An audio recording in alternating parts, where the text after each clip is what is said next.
Good morning. Hello. Thank you very much for coming along. Great to see so many people here.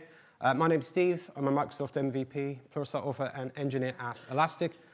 You can find me online. I'm at Steve J. Gordon on most social platforms, mostly on Blue Sky today. And I blog at stevejgordon.co.uk. This QR code, this link, will take you to a copy of the slides and the demo code. So if you want to grab that, you can now or at the end. And that's all you need to know about me. We're going to get straight in and talk a bit about application performance optimization. So just to make sure everyone's in the right place, your expectations are correct, what I'm going to go through today is we're going to start by talking a bit about how we make performance visible and use that data to decide what and when we should optimize.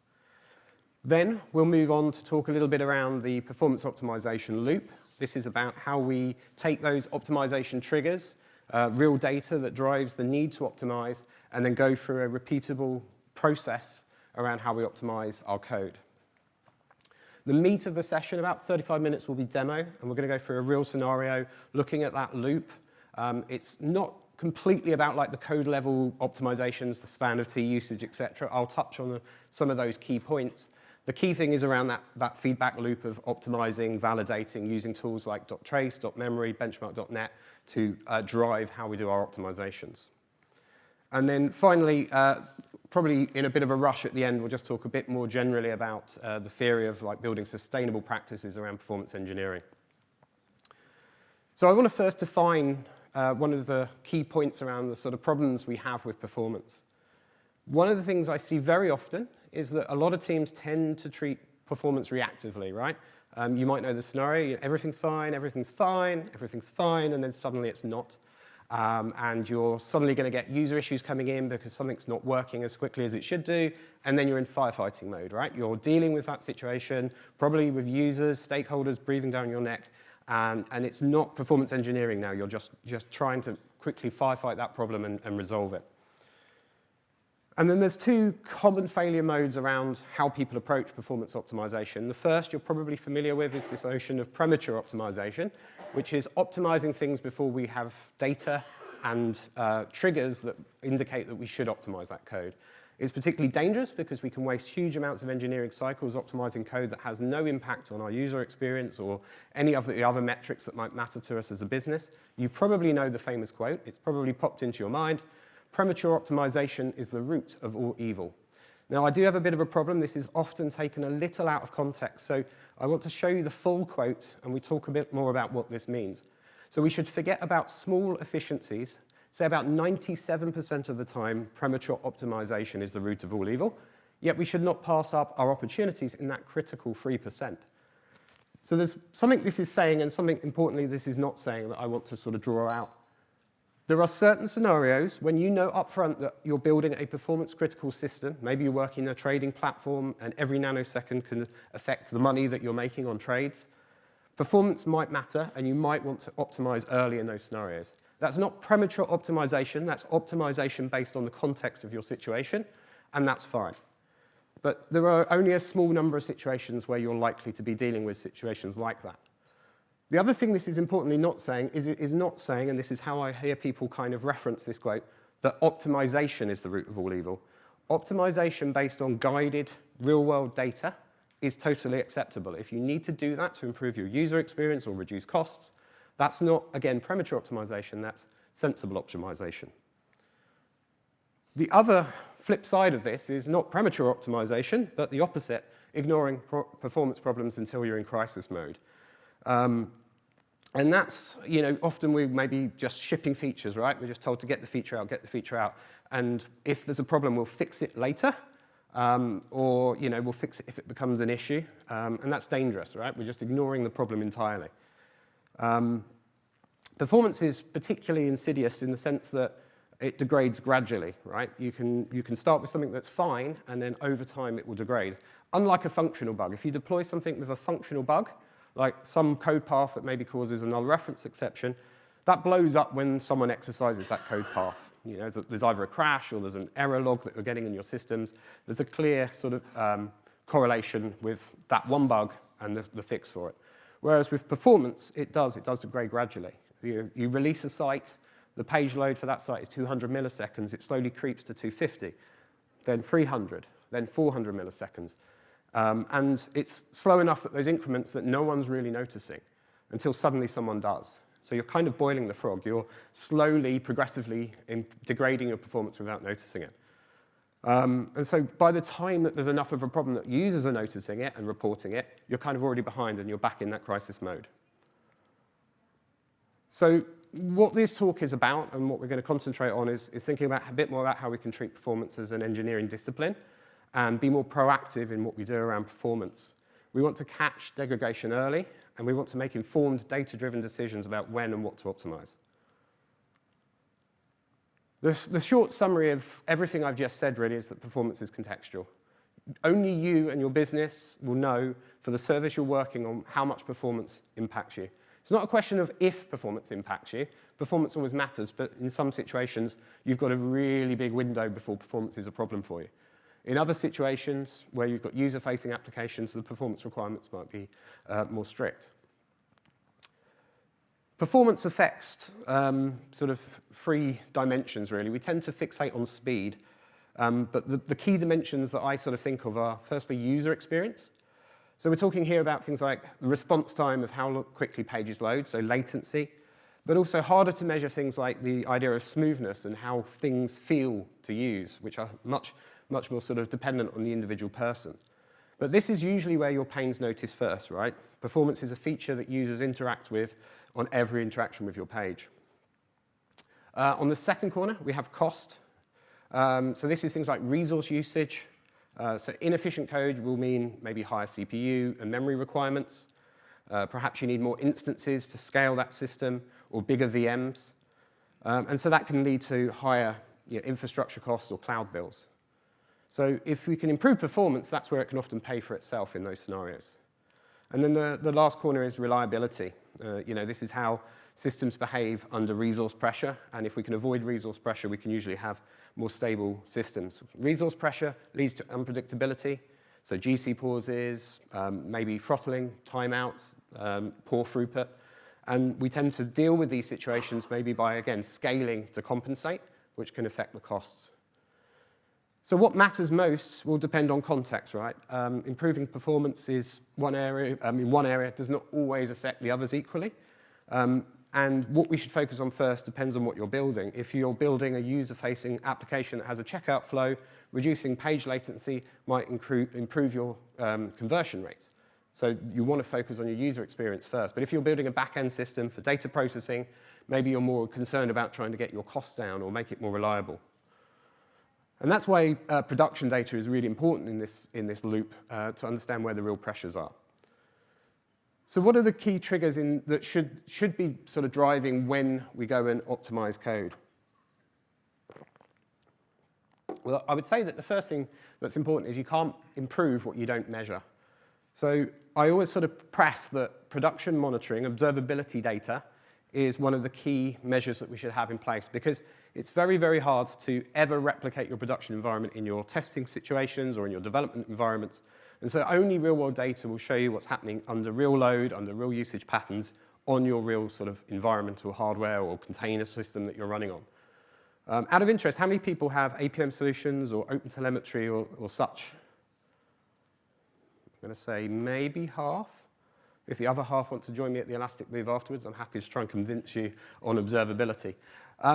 The key things that we're going to use in observability data are things like we might have metrics which will drive alerting, or hopefully, in sort of more mature systems, service level objectives that are a better measurement, arguably, because with alerts and metrics, what you tend to do is set an alert at when a metric goes over a particular value.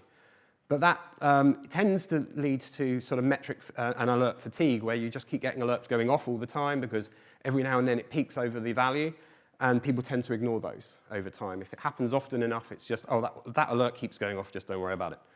SLOs have error budgets, and they are a better measure because if you're at risk of depleting your error budget too quickly, then you start getting alerting. So there's a sort of margin of error built in, and it's more about the user experience at the end of the day. Another way we can use production observability data is doing ad hoc analysis of things like traces. So not only can we, if an alert goes off, go and validate where that might be being affected by looking at the trace data to see, okay, there's a slow database call happening on that particular endpoint that's alerting, or maybe a downstream service is responding very slowly. But we can also use it if we deploy features. Once that feature's deployed, we can then validate how it's performing once we release it and see, okay, the trace data shows that we're hitting the objectives we set for ourselves in terms of response times. We can also see, functionally how that code is flowing. So how are the database calls sort of being used? And you might spot things. I've spotted things in the past where I saw 2 sequential database calls and realized I could just call those in parallel. They didn't depend on one another. And so 2 100 millisecond database calls ended up, taking 200 milliseconds, but we can run them parallel and it's 100. So simple changes like that are very easy to spot with sort of trace data. Another really strong trigger is user feedback. Your users are using the system and it's very, very slow or it's not responding at all, they're gonna log a ticket. User feedback is usually very important because if your users are paying you money, there's a risk they leave you if your system's performing badly. So we want to sort of use that as a big trigger into taking note. But don't trust users without going back to the production data to hopefully back up what they're saying. Go and look at the trace data. If they say endpoint X is suddenly really slow for me, go and look at the trace data and validate, is that actually true? And maybe see where it's happening. Furthermore, you can compare to the trace data from a week ago and can validate that actually, yes, this is definitely degraded since last week or last month, and start seeing where the problem, where the time range is where that happened. And so that's a really good trigger. Sometimes it's more anecdotal though. So this tends to be more internal, but if you're at a company and you've got a system that's an internal system, you might just hear, like near the coffee machine, from time to time, people going, oh, your system X is rubbish, it's really slow, just don't use it if you can avoid it, those kind of comments. This should be a trigger to go back and gather proper user feedback. So go back up the chain here and say, okay, can you elaborate on what's slow specifically, or what's not performing properly? And then you can back that up, hopefully, with your observability data to validate what they're saying once again and use that as another trigger. Sometimes your own developer experience, your own intuition might tell you where you can go and optimize your code. So this is when maybe you're working on a new feature and either the code you're writing or the code around you that already exists, you spot some opportunities to reduce allocations or use more modern APIs for more performance reasons. Be wary here of premature optimization. Just seeing that there's an opportunity doesn't necessarily mean you should follow it, but it might be a trigger to go back to your data and see, okay, on that code path, I know that affects these endpoints. How are they performing? How close are they to the SLO error budgets? How close are they to any metrics and alerts we set up against them? If they're starting to push the limits, maybe you could go and make those changes.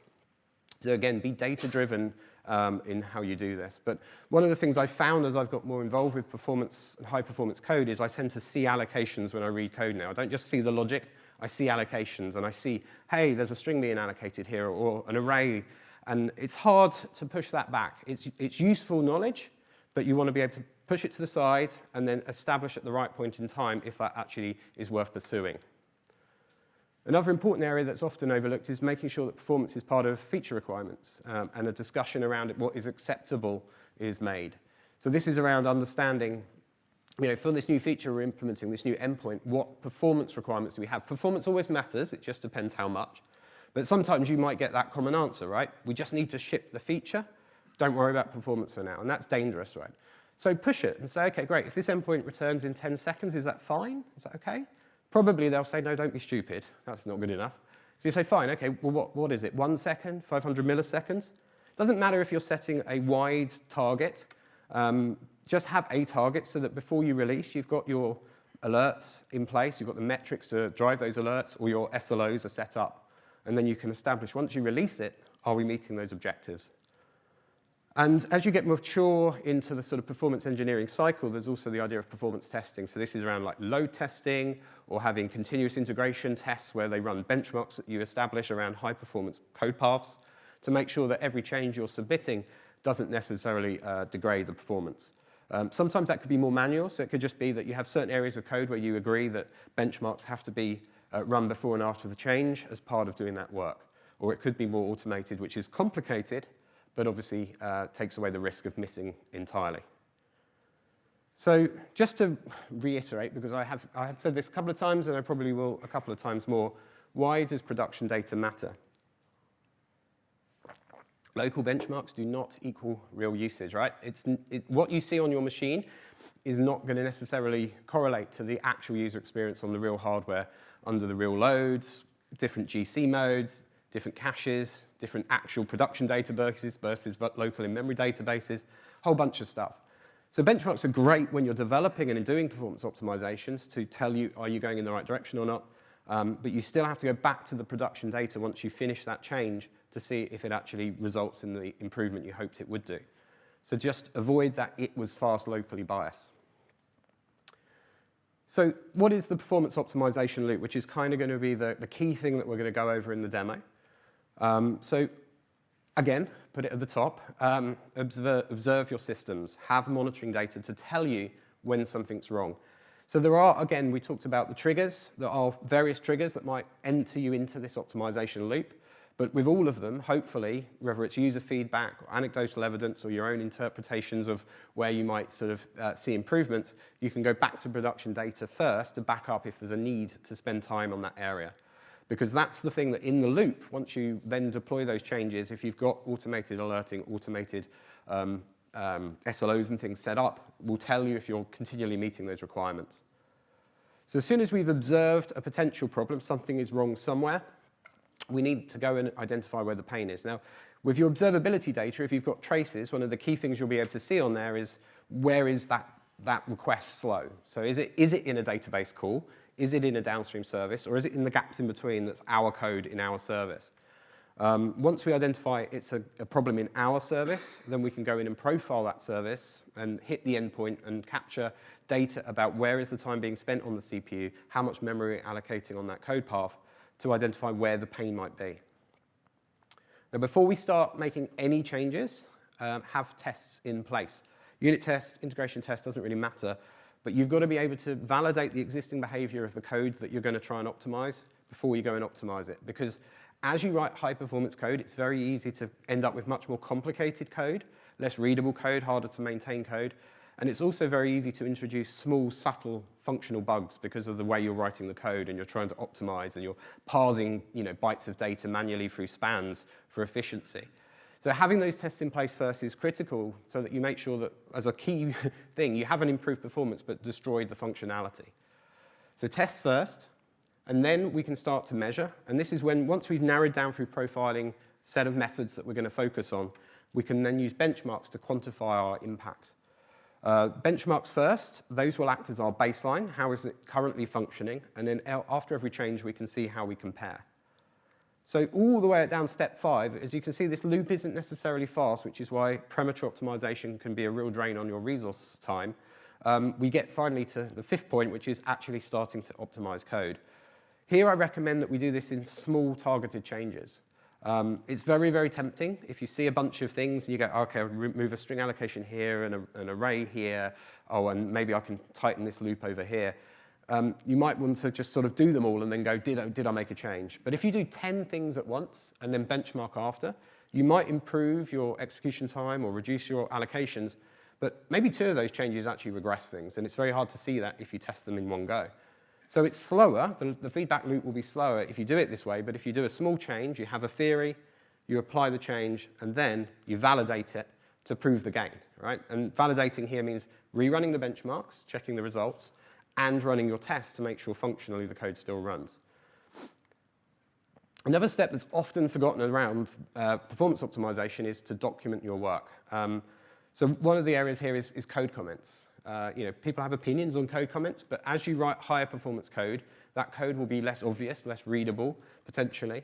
And having code comments in there to explain the why of the code, and also to signal to users, that, or even yourself in the future, that this code has a performance impact, we've measured it, and for this reason we're using these less readable, less obvious techniques, is very important. You don't want people coming back to that code later and undoing the performance work to make it more readable and regress performance. Another thing you want to maybe do is track your benchmark results. I tend to use a notepad file, and every step I do, I track the benchmark results, copying them in, just so I can kind of compare over time how I'm progressing. And something I've done on the OpenTelemetry repositories that we've been working on is we actually have, for the areas where there are benchmarks, if we're touching code that's benchmarked, we commit a benchmark before we do our changes, we have some commits for our changes, and then we have a commit at the end of the PR, which is the after benchmarks. And so someone can easily diff those before and after commits to see what the benchmark result differences were. Don't compare benchmark results, though, on one machine with those on another. So even if those are checked in, they're an indicator at that point in time what the results were. But if your colleague is then going to run benchmarking, their machine might have a different performance profile. And so if you're measuring in nanoseconds, that nanosecond measurement can drift quite significantly between machines. So again, you can only compare at a point in time on a single piece of hardware.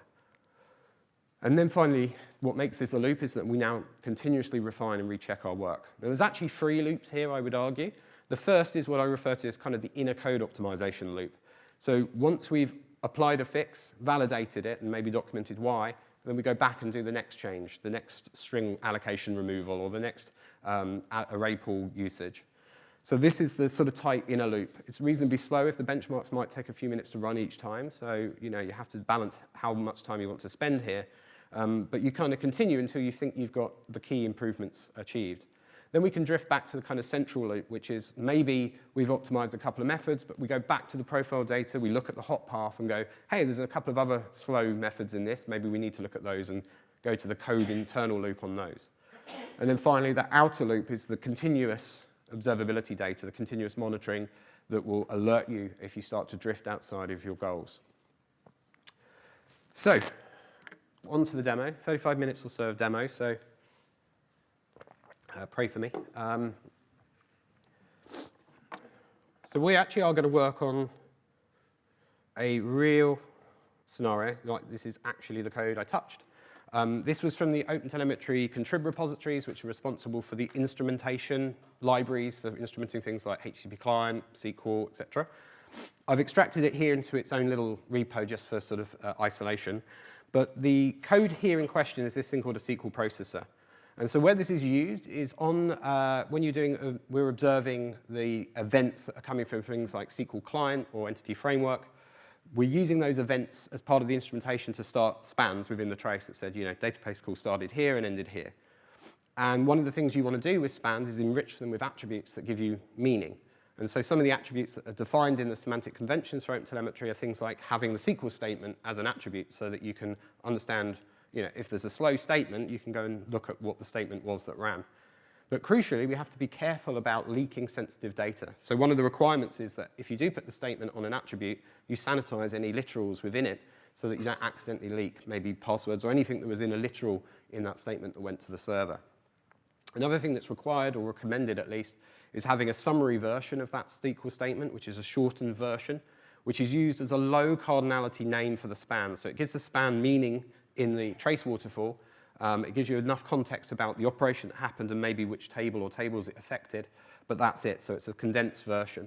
And so this code here is the processor that basically takes an input string, which is the SQL statement that's captured from the events from SQL Server, and it returns this SQL statement info, which is just a wrapper for 2 strings, the sanitized version and the summary version.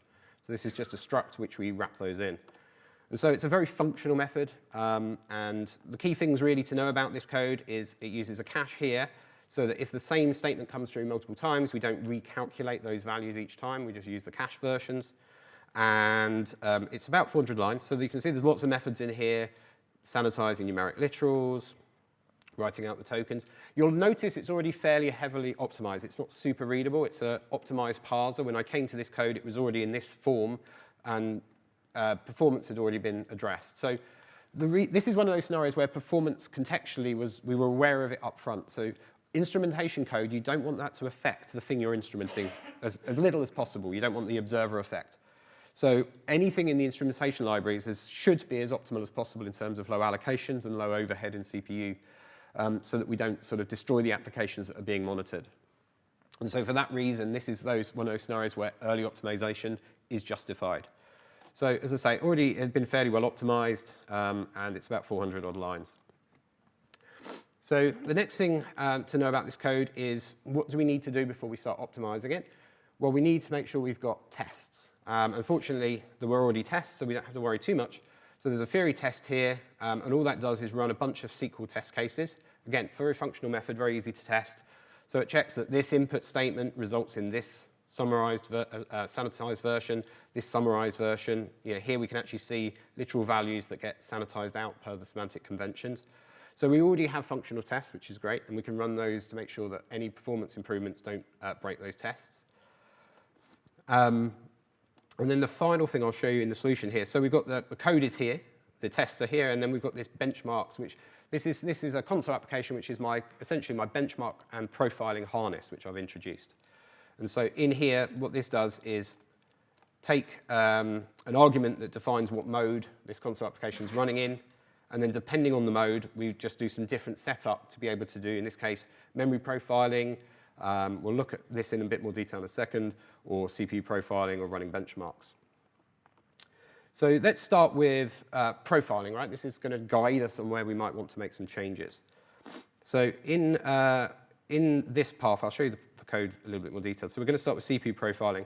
So what this does is I do a prepare profiling stage, which just basically warms up the code path so that we're testing it after it's been jitted and run a few times. We do some GCs, we wait for everything to stabilize. And then one of the key advantages of using the JetBrains products, which I'm using here, is that they include a NuGet package that you can bring in that actually drives the profiler session. And I think this is like a unique selling point of JetBrains tracing, because rather than having to run the profiler and manually take snapshots or turn on or off collections, we can drive it in code, which is really nice. And so here what I'm saying to the profiler is, right, we've done the warm-up, so now start collecting CPU data. I'm then going to call that get sanitized SQL method a number of times. With CPU profiling in particular, it's usually going to use some form of sampling, so it might take measurements of the call stacks every few milliseconds. And that means certain things could be missed. If we tested this code path once, it might just mean that between those little samples, we miss one of the methods and we don't get the data. So we're going to do a number of iterations to give us good statistical data on what we're measuring, and when we're done, we save it. So over in .trace here, this might be a bit small at the back. I'll try and zoom in a bit. I've got a workload here for running my SQL processor as CPU mode. So this just runs the built executable, that project I showed you. Pass in, I want to run .trace and with 100,000 iterations. I'm going to use sampling mode. So this is the starting point most of the time. It gives you accurate call time measurements with the small risk that you miss certain short-lived methods between those samples.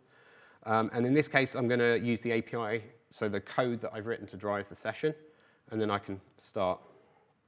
I'll zoom out here. So that's going to run the profile, and you can see 3 maybe seconds to profile 100,000 iterations, and then we'll just wait for the results to build, which is over here in the viewer. So again, I'll zoom in because it's hard to read otherwise at the back. So the 2 key bits that the CPU profiling is going to show us is, firstly, hotspots. So this is where are we spending most time on the CPU. And so we can see here, there's a bunch of stuff that's not our code. We don't care about that. We can't necessarily affect that massively.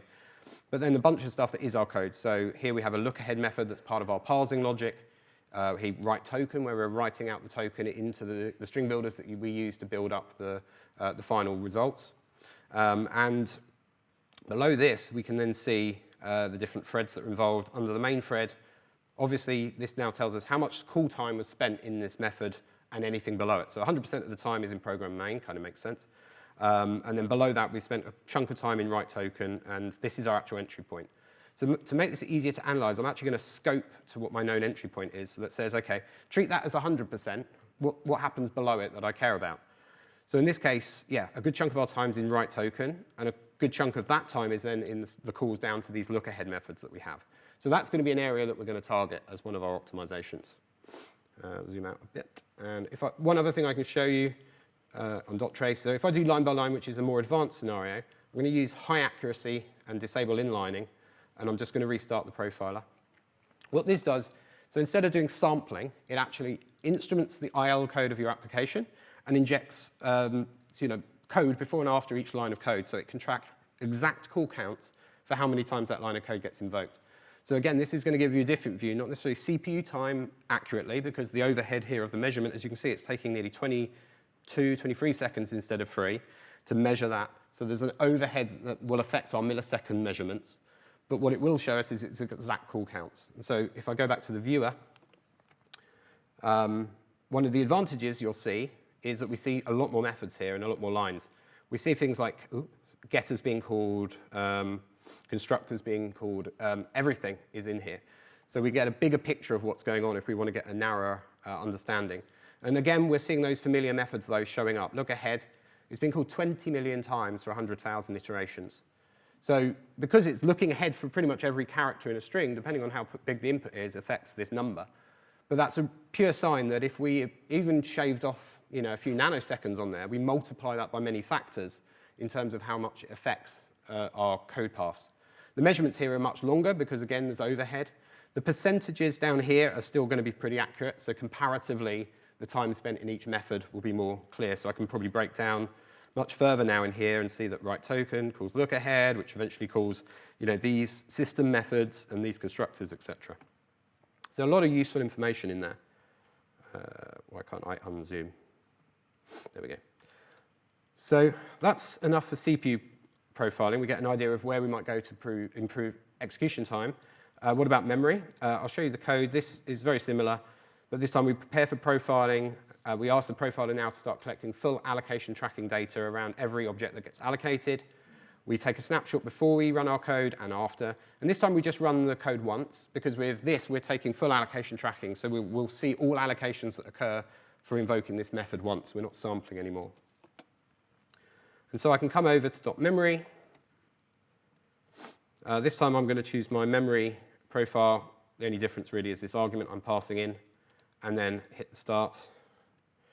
And we'll see that that triggers that, and it runs like super fast. It's only running once.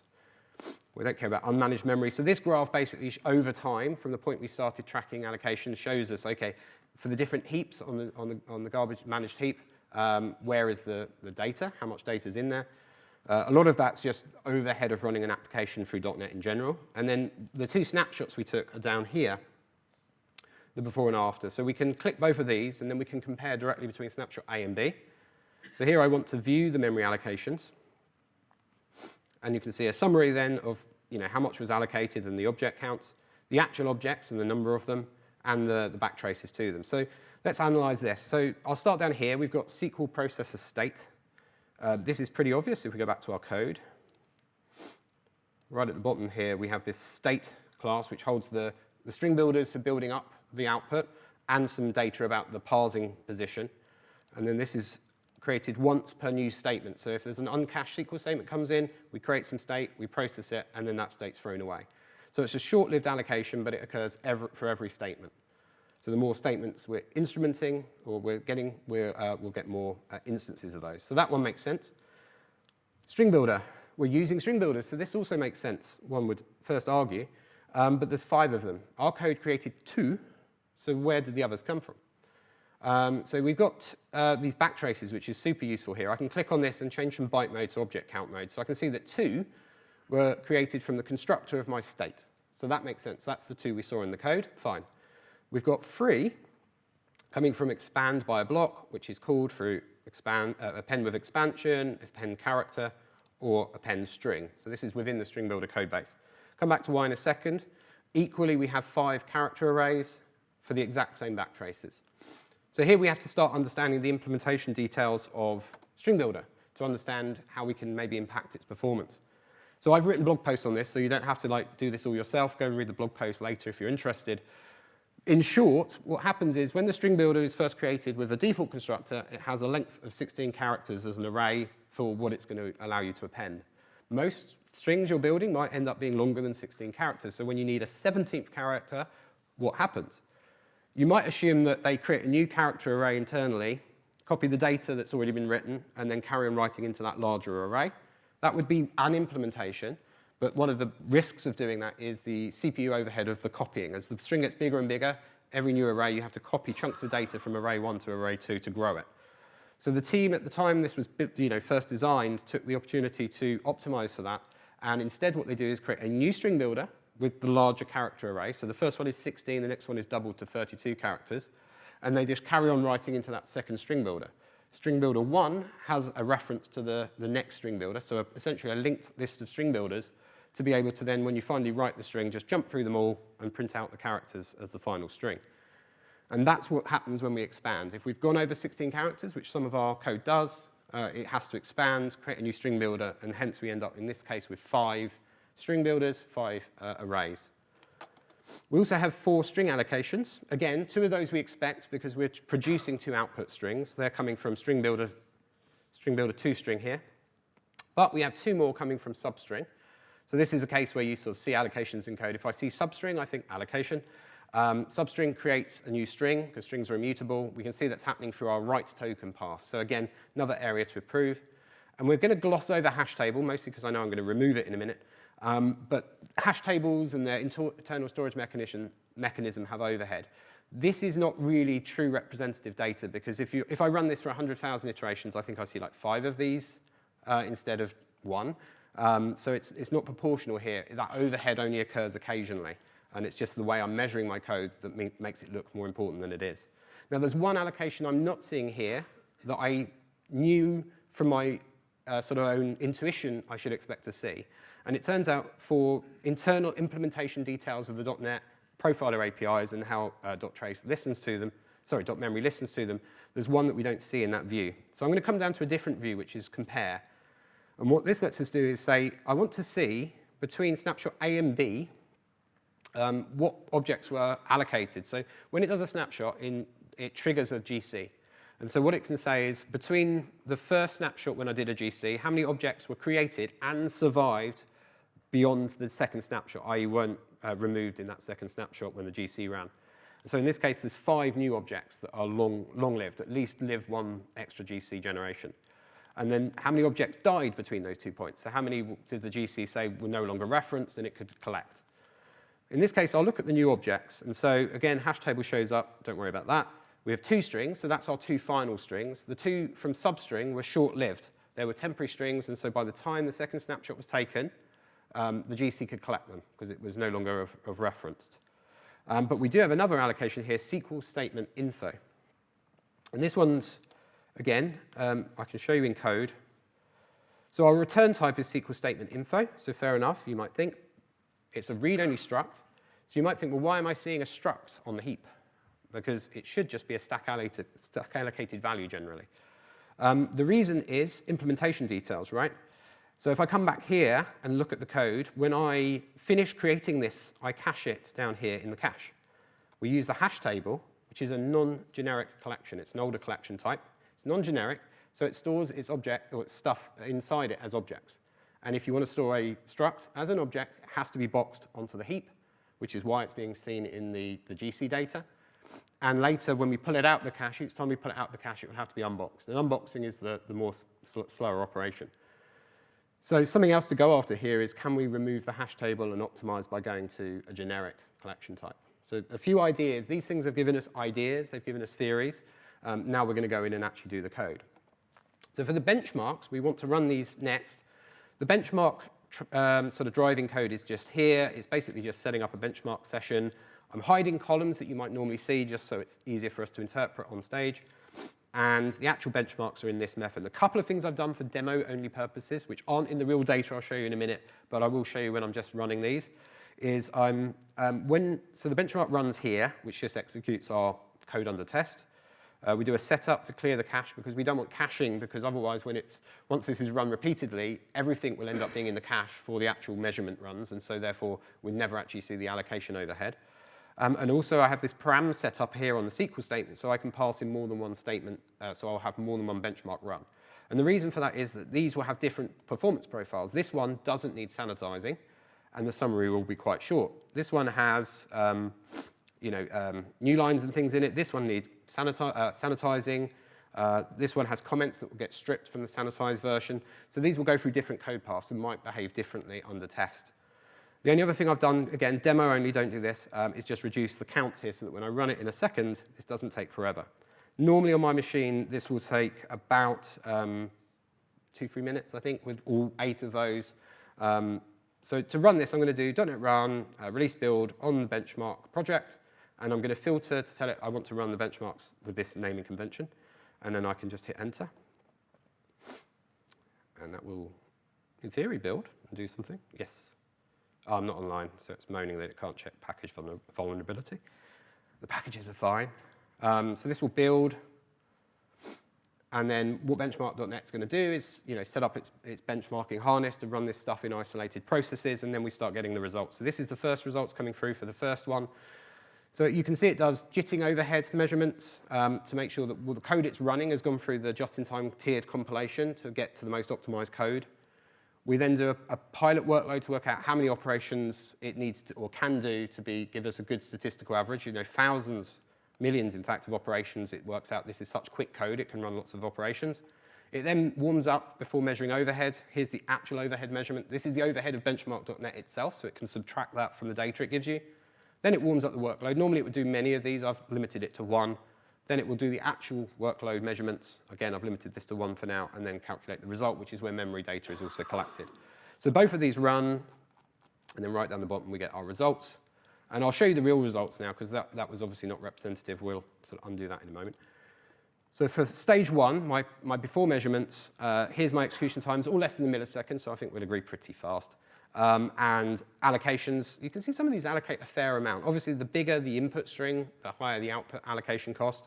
About 1,800 bytes is not insignificant overhead for each statement. If they've got a lot of statements being instrumented, that could have cost for the user. So then I'm going to now start, I closed my terminal, which was a real mistake, cd demos. Let's zoom in a bit. Right, I'm going to do a git reset on that. I'm going to check out, I can't spell git, which is terrible. Right, stage two. So I'm going to jump ahead now to, I had an idea and then I've implemented it. So in this case, my first theory is string builder expand. We want to remove that, right? Because that has overhead. So the change is actually straightforward. Down here, where we were previously newing up our string builders here, I now new them up when I create the state. But crucially, instead of letting it use the default capacity, I set the capacity to the length of the input string, because my outputs are never bigger than my input. And so this means I can pre-size my string builders for the worst case. So they're never going to need to expand. So that's the theory. I run my tests, I gloss over that, and then we run the results. So here I've got the mean and the allocated, and then I've calculated the percentage differences for us.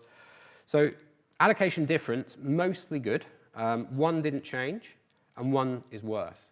So again, think about the implementation detail. Some of those input statements might result in very short sanitized strings, less than 16 characters, and very short summaries. So in those situations, the original code was only allocating two 16-character char arrays.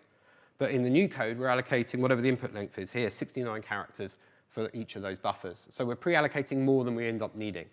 But on balance, for the general scenario, and for the likely scenarios, to be honest, we're about 18% reduction in overhead of allocations. Execution time, small 8% improvement, not to be sniffed at, because we're not calling those expand methods. So we're not needing to expand, there's less code that runs, we've reduced CPU instructions. So the next change I'll show you is stage 3. So another thought that came to mind is, well, we're creating those string builders each time, but knowing how the instrumentation works, I can make some other sort of assumptions. So most of the time, the way instrumentation works is it listens to an event listener coming from the SQL client.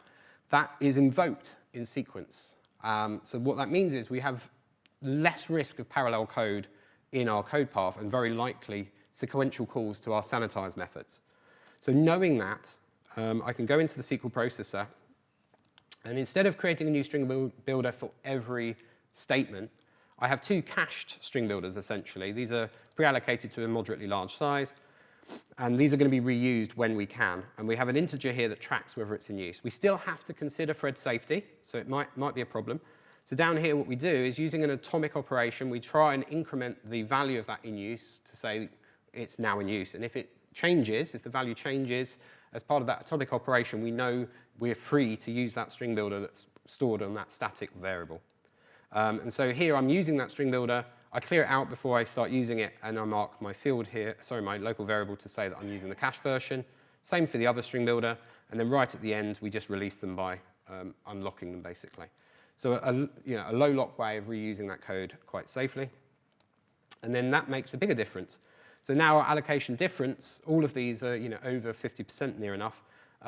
reduction in allocations, because instead of creating 2 string builders per statement, we're generally creating none. Execution time subtly improved because we're not calling a constructor on the string builder twice, so a small reduction in overhead in the general. So hopefully another good change. The next thing I want to go after is what about that hash table? We know it's allocating through boxing. We also know it's an older collection type, so it's probably less optimized by the .NET runtime teams. So maybe we should remove that. So again, this is just an iterative cycle of I have a theory, I make a small code change, and then I will benchmark afterwards and run tests to validate we're all good. So here I've switched to concurrent dictionary. Again, I have to assume there could be some concurrency if there's multiple instrumentations using this code path. It's crucially a generic collection, so we're not going to box this info anymore. And the only other interesting thing I'm doing here, which again is code commented because it's unusual, is maintaining my own count of what's in that cache. So you could use concurrent dictionary .count, but because it's a thread-safe collection, counting takes some overhead inside that dictionary. And so we don't need an exact, if we cached 1 or 2 more objects, it's not the end of the world. And so we're going to use an approx count here instead of calling concurrent dictionary.count every time. And so what we do is we try and get a value. If it's in the cache, we use it. Otherwise, we run our code to calculate our outputs. We do a volatile read on that count to see whether it's over the capacity. If it is, we don't cache. Otherwise, we try and add to the cache and increment our temporary counter. And eventually, we also double check that nothing got added in between us trying to add it down here, which I think is probably unnecessary, but that's what I did at that point in time. And so hopefully we've reduced allocations because of the less boxing. But you'll see benchmark.net does not show that. And at first I was a bit puzzled and a bit confused because I was like, well, I've definitely shaved some bytes. I actually knew that concurrent dictionary has slightly more per object overhead than a hash table actually to store things because of the way it stores stuff internally. So I was actually expecting these to go up a few %. But the reason is our benchmarks turn the cache off because caching would break the benchmarking of each statement. So it makes no difference to the benchmark. So in this case is one where I have to go back to my memory profiler and see, have I removed that allocation of that object and what other objects have I created? So I think we shave off 32 bytes for the boxed value. We increase by 56 bytes for the node per node overhead of concurrent dictionary. So on balance, I lose a few bytes. But the overall goal of going to a more modern collection type is still valid here, and we improve our execution time a little bit. So stage 5, substring. I don't want to get rid of that substring because it's a super quick win, simple job. I'll go back to the processor. I'll just show you the diff here. It's probably the easiest way. So the original code used substring to create a temporary string, which we then append to the string builder, and then it's thrown away. Hence, it's never going to last into that next snapshot. But in the new code over here, let's see if I can drag this around a bit. Oh, it's quite hard to use this mouse on this podium. So on string builder append also accepts span, which is a sort of modern low allocation way of viewing memory and slicing into it. I have a whole talk on that if you want to get the details. But the key thing here is that rather than creating a temporary string, we can just slice the existing SQL statement to the characters we care about and say append those. So we don't allocate a temporary string. So if we come back to the results, we'll see that most, not all, are improved. The ones that didn't get improved didn't go through that code path, so they're not going through that substring code path. But the ones that do, we're all improved. So all of these are making a good improvement. The average, around 20% here. Execution time, negligible change either way. A couple have gone up a little bit, a couple have gone down. That's fine, that's acceptable. Stage 6. This is the big one. This is actually like tons of work. This is like a day of work that I'm showing you in one stage just for, because we'd be here literally a day otherwise. So I'll show you the diff just so you can understand what changed. Within this is not only performance work, but also a bunch of feature work around other tokens and things we would parse. So basically the diff is everything has changed. If I jump back out of the diff, because it will be easier to show you the code. The key things we care about are somewhere around, oh, it's really hard to see when it's so big. It's on the SQL. Here.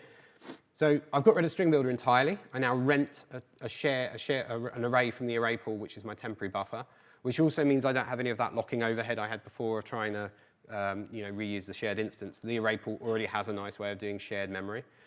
And so that's my buffer for my characters. Everything is now written in through the span-based API, so low alloc, high-performance API for writing into that memory.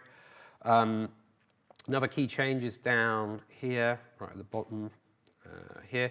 So that state, I've renamed it, but the state that I had previously that was a class with like 4 fields and the string builders and things has now become parse state, and it's a ref struct. So no longer do I allocate any state. It's a ref struct, so it's guaranteed to only ever be on the stack. I can guarantee this and use this because I know it's created right at the start of my entry point sanitize method, and that by the end of that, it can be thrown away. So it never escapes, to be a long-lived object. And you can see it's got a lot more data in here now because it's storing more parsing information. It's commented to explain that these are ordered by size to improve packing. You might be aware that large structs can be dangerous because structs are copied by value, so every field has to be copied when you pass them into other methods. So anything over 3 or 4 fields can actually be a negligible performance gain over a reference type for passing in to other methods. But we can avoid that because everywhere we use it, it's passed in as a ref value, so it's passed by reference explicitly. We control the type, we control its use in the code, so we can do that. Whole bunch of other stuff. There was an algorithmic change in here as well. So previously, we scanned every keyword from SQL that we cared about for the summary. But one of the things I did was, after certain keywords like select, I only care about finding from if that occurs after it. And so I can limit, rather than saying scan 20 things and see if the characters you've got coming up match, I now limit it and say, actually, just scan this one. So it reduces the complexity of the algorithm for actually doing the work. Long story short, you can view the code afterwards if you want to look at the changes, but the diff shows that we now another 15% improvement on the previous stage in allocations and another 35% reduction in execution time. We're all down to a couple of hundred nanoseconds now. I thought I was done. I thought at this stage, well, I profiled, I've got 2 output strings being allocated, but I'm expecting those because 1 string in, 2 strings out. And then I had a little sort of epiphany, which was, in many cases, if the string doesn't contain literals, it doesn't need to be sanitized. And so the output will be the same as the input. And so if I show you stage 7, again, we'll just do the diff here. I think it's probably the easy way to show it. Compare. So previously, we were just slicing the buffer to get the sanitized version and creating the sanitized string, creating the summary string. In the new code, which again, I'll try and drag this over here. Whoa, Visual Studio does not like that. OK, let's do...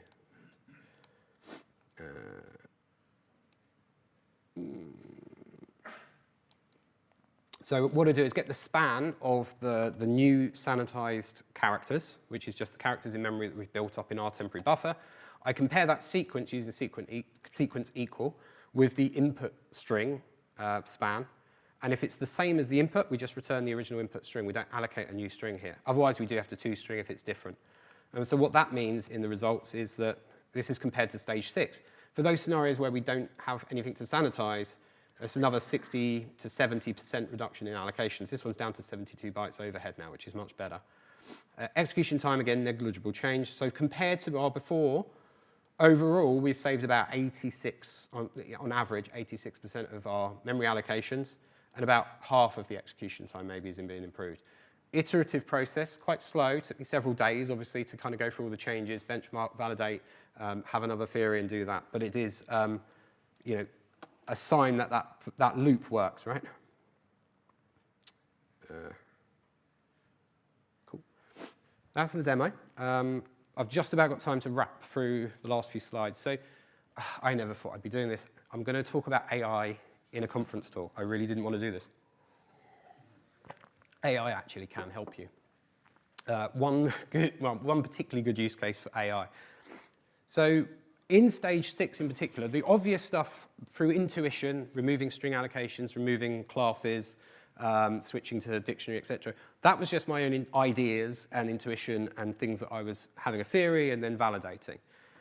By stage 6, I was running out of ideas. And rather than parsing all the code and continually reading the code myself to try and figure out what could I do next, I went to Copilot and just said, hey, don't change anything.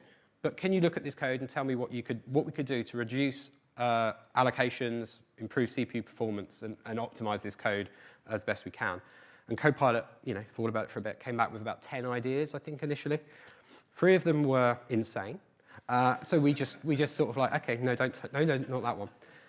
But the 7 that sort of felt like they could have an impact, I then said, okay, implement option 2.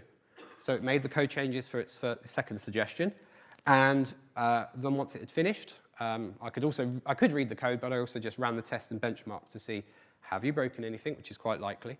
And if you haven't broken it, have the benchmarks improved? If they have, I just kind of kept the change and then went, okay, now do 4. And so I just used it as a kind of idea generator, and then I had it implement those ideas for me, but I did the manual verification. But it's very, very good at spotting patterns. It knows about some APIs that you might not know about that are higher performing. It also invents APIs that do not exist, I promise you. So that some of the times it will just create a code and you look at it and it's like, yeah, that's not compiling though, because that doesn't exist. So use with caution. It's great for suggesting stuff. The other thing is that Visual Studio has this thing called the profiler agent now built in as well. So you can in the chat window, you can say, at profiler, optimize this. And the theory, and it sort of works, is it will go off and it will say, okay, you want to make this thing quicker. I'm going to create and run some profiles around that for you, CPU and memory. It's going to identify hot paths. It's then going to see on those hot paths what methods it might tackle. It will look at those methods, see if there are benchmarks. If not, create benchmarks, and then run those benchmarks, do some changes, run them again, do some changes, and iterate for you. It does take some time. It was not perfect. And I felt it took longer than me doing the sort of more guided approach. But it's a way to get started. If you've got no idea about optimization, maybe do that first and have it running on another machine and see what it can do for you. It struggled to pick up the right places to kind of profile from, so it was talking about hot paths that weren't even on the stuff I really cared about. It's not perfect. I'm sure it will get better. But yeah. So AI can propose changes. We still need to validate them. With real benchmarks, real metrics, right? Otherwise, we're just automating guesswork and sort of premature optimization, which we don't want to do. But used correctly, it can give you good results. So after all this, where should we spend our time? Ultimately, you want to optimize the places where users and machines spend their time. So quick wins. Quick wins you might not even think of to begin with might just be upgrade from .NET 8 to .NET 10. And you can benchmark before and after if you want to. The runtime team are continually improving .NET, how the compiler works, how code is optimized, how the base class libraries are optimized. So sometimes the quickest win is just upgrade a version, which is very little effort these days, and you'll get performance gains. Other quick wins, maybe introducing caching, fixing things in the database. It's not always your code, but if you get into code level stuff, switching to pooled arrays is quite straightforward. Spans aren't that complex. But only do it on the places it matters. So, identified hot paths through profiling, high allocation paths that you see through profiling, any code that you know to be high frequency. Avoid the opposite, basically, cold paths, startup code, none of that usually matters, and don't follow hypothetical improvements. Again, you benchmark, validate afterwards to make sure that what you're doing actually makes sense.